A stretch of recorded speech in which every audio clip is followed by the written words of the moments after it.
nakapasok na po tayo dito. Mapapakita ko sa inyo yung pinasukan natin kanina. Yan yung entrance door. And then ito yung ating toilet. Yan. Toilet. And then look at the cabinet here. Diba? Ayan. So, ang laki-laki ng cabinet. So, you can put all the kitchenwares that you want. Yan. Okay? You can also put a counter if you want on the other side. Yan. Okay? So, first room, this one for your kids. Yan. So, this is the first bedroom located near the living room connected with the balcony. So, tingnan nyo yung balcony namin. It's so very spacious and very fresh ang air. Ayan. Pwede kayo magsampay dito. Alright. So, tanaw natin yung labas. So, dito pa lang sa second floor, ang ganda-ganda na ng view. Ayan, tingnan nyo. Yan yung Garden Villa 1. Dito kasi tayo sa Garden Villa 2. Okay? So, ayan. May fire sprinkler, may smoke detector. Ito yung first bedroom. Alright? So, ang laki. So, since malaki ko, papakita ko sa inyo kung paano siya kalaki.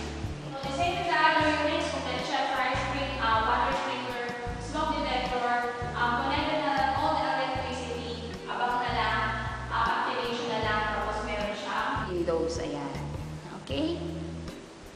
So, living room, ayan, dito tayo para mas makita nyo. Ayan. So, ayan, papasok na tayo dito. Ayan. So, dito tayo sa second bedroom. Ayan. Ganun din. So, okay? So, malaki din yan. Kasi square siya, di ba?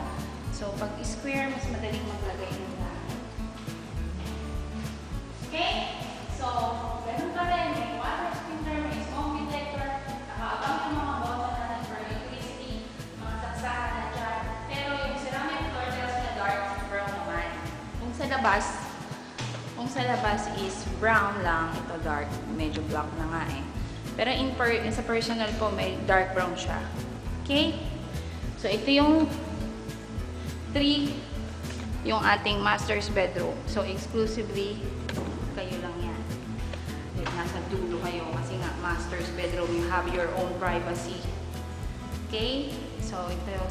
So, a nice thing about it, we have 2 toilet and bath. First, at the door, beside the kitchen. Ito naman, inside your room, in the master's bedroom, you have toilet and bath.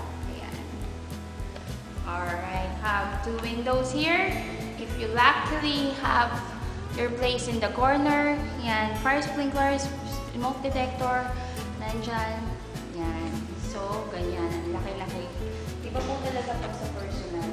Kaya, I made a video kasi mahirap pag nasa abroad ka. How can you start investing without seeing the actual unit? Kasi laki po. Ayan, so, nilagay yung ating bedroom, and then our entertainment, TV, and then you can put your cabinets here or here, then they're connected to the toilet and bath. Okay? For example, you purchase garden view. It's nice because makikita niyo yung garden or yung swimming pool sa baba. You can view also antipolo view and Ortigas view, which is very breathtaking. Okay? So, labas na po tayo para makita niyo yung bonus na room ng Rochester. Okay? So, this is the utility room. Ayan. Alright? So, may water sprinkler pa rin. Tapos, ayan. So, you can convert it to storage room or the washing room for your clothes. Meron pa rin bintana for your ventilation. Ayan. Malaki pa rin. Malaki pa rin. Okay? Ayan. Alright. Ayan. So, papasok ako ulit para makita nyo. Kasi malaki nga ako eh. Ayan. Ito yung ating utility room. Alright? So, nice. Diba? Mag-break. Toilet and bath, the door, the nice kitchen, the nice cabinet, bedrooms 1, 2, and 3, and the utility room. Okay, thank you for watching my video.